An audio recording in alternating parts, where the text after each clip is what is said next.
Le vaudou n'est pas seulement un culte, c'est une façon de vivre, une éducation. L'enfant apprend les lois sacrées, des trucs magiques, le pouvoir des plantes, et il doit garder le secret sous peine de mort. Thomas Sacré, c'est l'essentiel de l'initiation. Son âme ira dans l'au-delà visiter le monde des morts. Dans la mesure où le but de l'initiation vaudou consiste à faire mourir l'homme qui est fait d'illusions, donc faire casser son moi et le faire renaître à une vie véritable, c'est-à-dire le faire renaître à un moi authentique. Alors on plonge le popo, c'est-à-dire la personne qui est en voie d'initiation, on le plonge dans un coma qui peut durer 3, 4 et même 7 jours.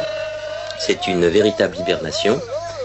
Et pendant que le cadavre est jeté là sur la terre battue, l'âme va dans l'au-delà pour rencontrer les morts, les ancêtres, dialoguer et apprendre les grands secrets. Et alors c'est une phase qui est très spectaculaire, puisqu'il arrive même que pendant cette phase d'hibernation, le corps se décompose superficiellement, dans la mesure où il n'y a plus de circulation sanguine superficielle, si vous voulez. Donc avec les escarres, l'humidité, la chaleur, des petits vers sortent de la peau. Importance ensuite de la résurrection. La véritable résurrection, bien sûr, et on revient avec le nom du fétiche, c'est-à-dire on est un homme nouveau. Et c'est consolidé par un bain rituel, une sorte de baptême, où on plonge la personne qui revient à la vie dans le marigot sacré, pratiquement jusqu'à la limite de l'asphyxie. C'est le bain purificateur et là, la véritable renaissance. Savoir mourir au cœur de la vie, et c'est une phase qu'on retrouve d'ailleurs dans toutes les grandes traditions initiatiques du monde.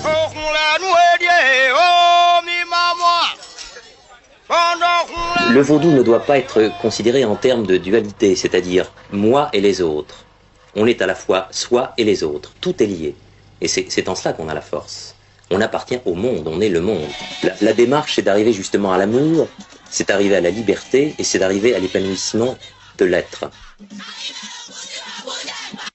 On peut communiquer de 1000 façons. Lorsqu'on arrive aux grandes phases initiatiques, effectivement, il y a un don de clairvoyance qui est absolument extraordinaire, de télépathie.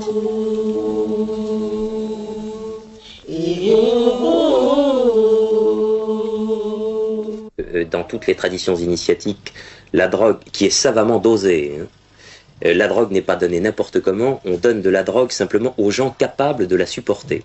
Parce que sinon, ça peut provoquer des désordres psychiques ou physiologiques très importants. Donc vous êtes suivi par des spécialistes qui savent la dose que vous pouvez accepter. Il ne faut pas croire que le film s'est fait comme ça, même avec tous les accords nécessaires. L'équipe elle-même a dû être mêlée de près au vaudou et passer des épreuves préliminaires. Mon assistant réalisateur, par exemple, a été possédé par Ounvé la panthère. Il est devenu fou furieux et il s'est mis à boulotter des poulets vivants avec les plumes, avec le bec, et arrachant ses vêtements couverts de sang. C'est filmé, ça. Ma script girl, elle, est tombée dans le coma sacré pendant 24 heures.